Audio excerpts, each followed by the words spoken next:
বাংলাদেশ যুদ্ধে বাংলাদেশকে স্বাধীনতা দেওয়ার ক্ষেত্রে আমি বারবার বলি আপনার অবদান অনস্বীকার্য, তার জন্য স্যালিউট আপনাকে। কিন্তু এই বাংলায় মুর্শিদাবাদে, যেখানে সবচেয়ে বাংলাদেশের খুব ক্লোজ বর্ডার মুর্শিদাবাদ, সেখানে আল কায়দার উত্থান, অন্যদিকে এই ডাক্তার সন্ত্রাসীদের একটা গোটা নেটওয়ার্ক দেশ জুড়ে, কি বলবেন স্যার? এখানে একটা নতুন জিনিস বলবো আমি, সেটা হচ্ছে আমরা এতদিন কি দেখেছি যে যারা নিম্ন মধ্যবিত্ত বা একদম পড়াশুনো জানে না বা এরম ধরনের, তাদেরকেই তারা মগজ ধোলাই করে এই সন্ত্রাসবাদী তৈরি করত। কিন্তু একটা জিনিস হয়েছে কি, স্ট্র্যাটেজি চেঞ্জ হয়ে গেছে। কারণ দুনিয়া কিন্তু, পৃথিবী কিন্তু এগিয়ে গেছে। পৃথিবী যেমন এগিয়ে গেছে, সন্ত্রাসবাদীরা কিন্তু সমপরিমাণে এগিয়ে যাচ্ছে। এটা খেয়াল রাখতে হবে আমাদের। আমরা কিন্তু সেই পিছনে থাকলে চলবে না।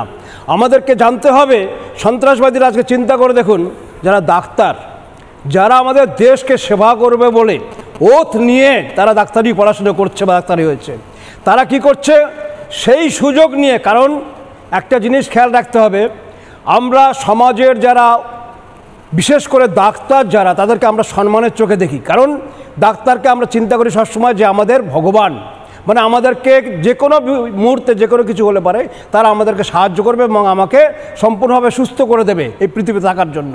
সুতরাং সেই লোকগুলোকে তারা কিন্তু সবচেয়ে আগে বেছে নিয়েছে এখন বর্তমানে।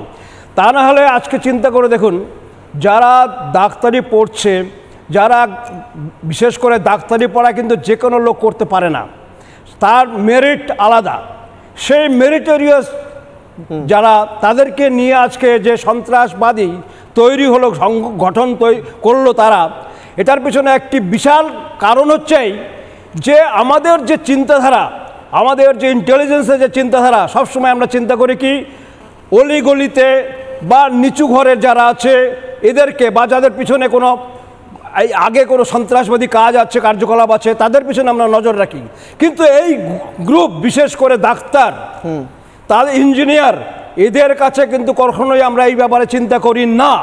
সেই কারণেই যারা আজকে এদেরকে মগজ ধোলাই করে আজকে এই সন্ত্রাসবাদের দিকে এগিয়ে নিয়ে গেছে, তারা কিন্তু অনেক অনেক বেশি আমাদের থেকে এগিয়ে আছে। একটা কথা বলবো বিমল স্যার, মেধাবী হওয়া আর শুভ বুদ্ধি সম্পন্ন হওয়া দুটো তো আলাদা জিনিস। নিশ্চয়ই লাদেন খুব মেধাবী ছিল, তাই আমেরিকার মতো একটা দেশে টুইন টাওয়ার্সের মতো টাওয়ারকে সম্পূর্ণ গুঁড়িয়ে দিতে পেরেছিল। সেই লাদেন, সেই শয়তানের প্রতীক লাদেন, তাকে তো শুভ বুদ্ধি সম্পন্ন বলা যায় না। ডাক্তারের হাতে ছুরি থাকে, আবার চোরের হাতেও ছুরি থাকে, যে ছুরি আমাকেও খেতে হয়েছে এক সময়। ছুরি তো দুটো কাজেই ব্যবহার করা যায়, তাই নয় কি স্যার? ছোট্ট করে আপনি বলুন স্যার, ছোট্ট করে শেষ করুন। এটা হচ্ছে যে দেখুন, যারা এই ঘটনাগুলো ঘটায় তারা কিন্তু সবসময় খেয়াল রাখে একটা জিনিস, যে যেভাবে কোনো মানুষ আমাদেরকে চিন্তা করতে না পারে, আমাদের যে কার্যকলাপ যেটা আছে, সেই কার্যকলাপটা যাতে কেউ বুঝতে না পারে, সেইভাবে তারা এগিয়ে যায় সন্ত্রাসবাদীরা।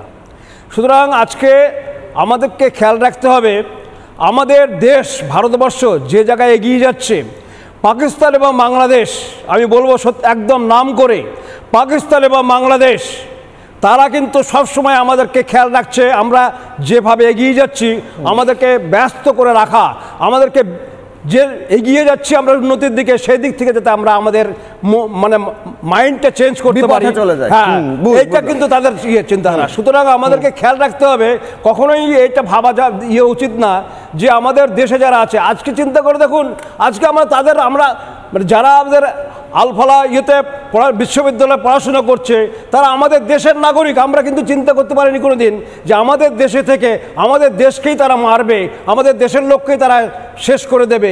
এরকম নাগরিকদের ধিক্কার জানাই স্যার। নানা ধরনের কন্টেন্ট দেখার জন্য লাইক করুন, শেয়ার করুন আমাদের ফেসবুক পেজ, সাবস্ক্রাইব করুন আমাদের ইউটিউব চ্যানেল।